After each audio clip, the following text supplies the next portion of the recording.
Depuis 2024, la France battait des records, 100 millions de visiteurs internationaux, 71 milliards d'euros de recettes, notamment grâce aux Jeux Olympiques de Paris. Mais en 2025, le tableau s'assombrit.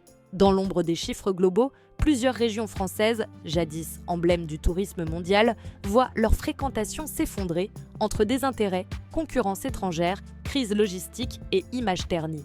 Voici les 10 régions françaises les plus touchées par la chute du tourisme en 2025.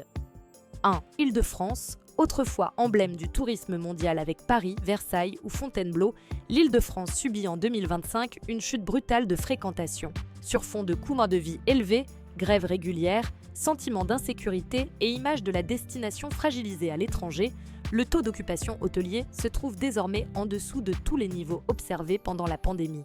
Montmartre ou le Marais enregistrent des baisses de chiffre d'affaires allant jusqu'à 60%.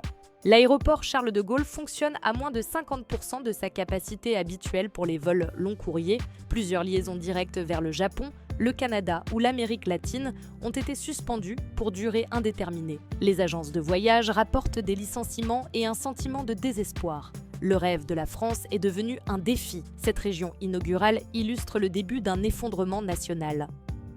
2.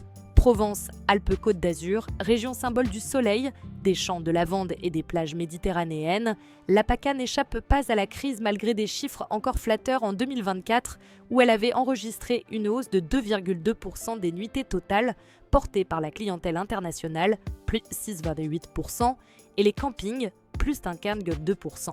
Mais dès 2025, les signaux s'inversent dans certains secteurs. Nice, Cannes ou Marseille affichent des plages désertes en semaine, des hôtels vides même en plein juillet et des restaurants renommés qui ferment plutôt faute de clients.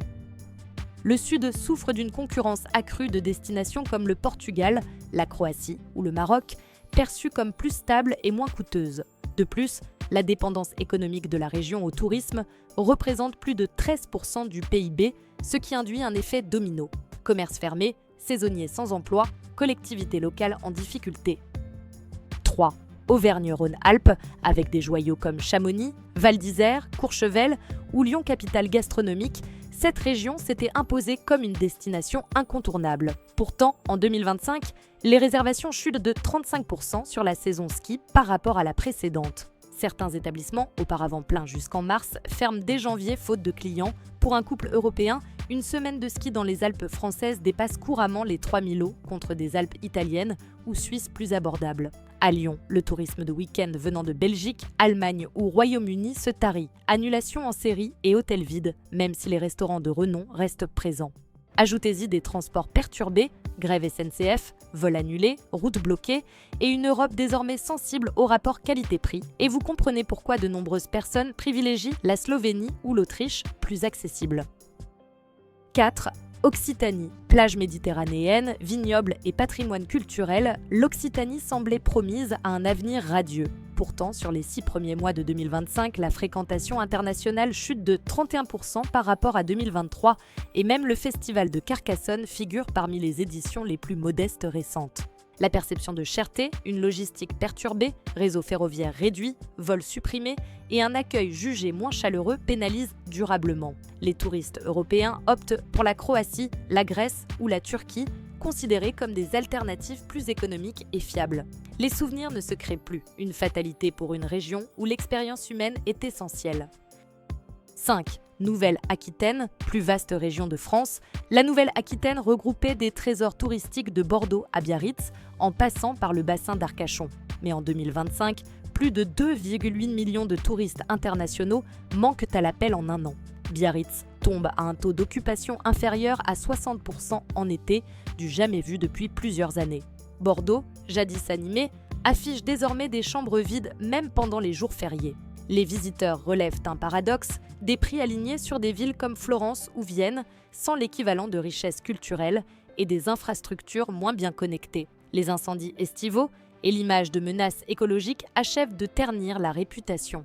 Le manque de renouvellement, peu d'expériences immersives, musées interactifs ou écotourisme repoussent les jeunes, tandis que la tradition viticole vieillissante n'attire plus. La région apparaît fissurée et en urgence de réinvention. 6. Grand Est.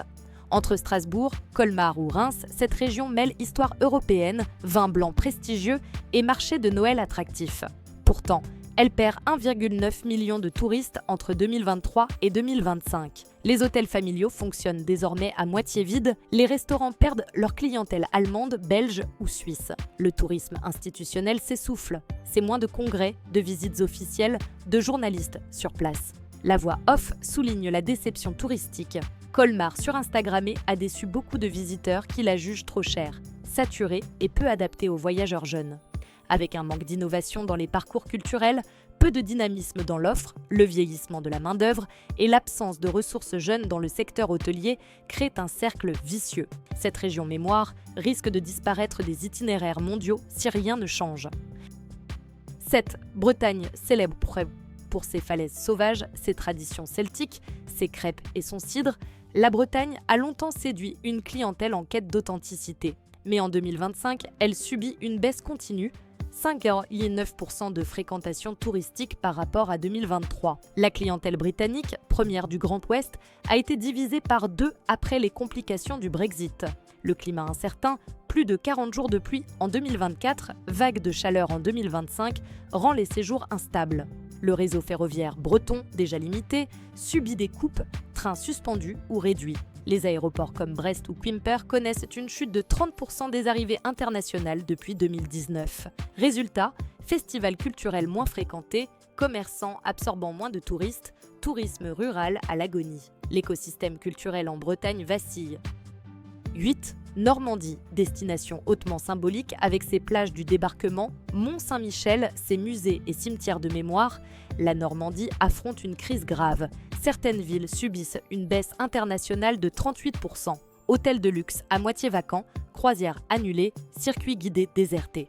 Les touristes français touchés par l'inflation choisissent souvent des destinations moins chères ou renoncent tout simplement à partir. Ports comme Cherbourg ou Le Havre voient leurs escales se raréfier. La Normandie, autrefois pont entre mémoire et tourisme, semble aujourd'hui portée par un passé trop lourd pour séduire la nouvelle génération. 9. Pays de la Loire, Centre-Val de Loire, moins glamour que la Côte d'Azur, mais riche en châteaux majestueux, vignobles, villages de Loire à vélo et gastronomie régionale, ces régions ont longtemps séduit un tourisme familial et culturel. Pourtant, en 2025, la fréquentation internationale et nationale recule fortement. Les hébergements familiaux ferment, les festivals, comme la Folle Journée à Nantes, voient leur public fondre.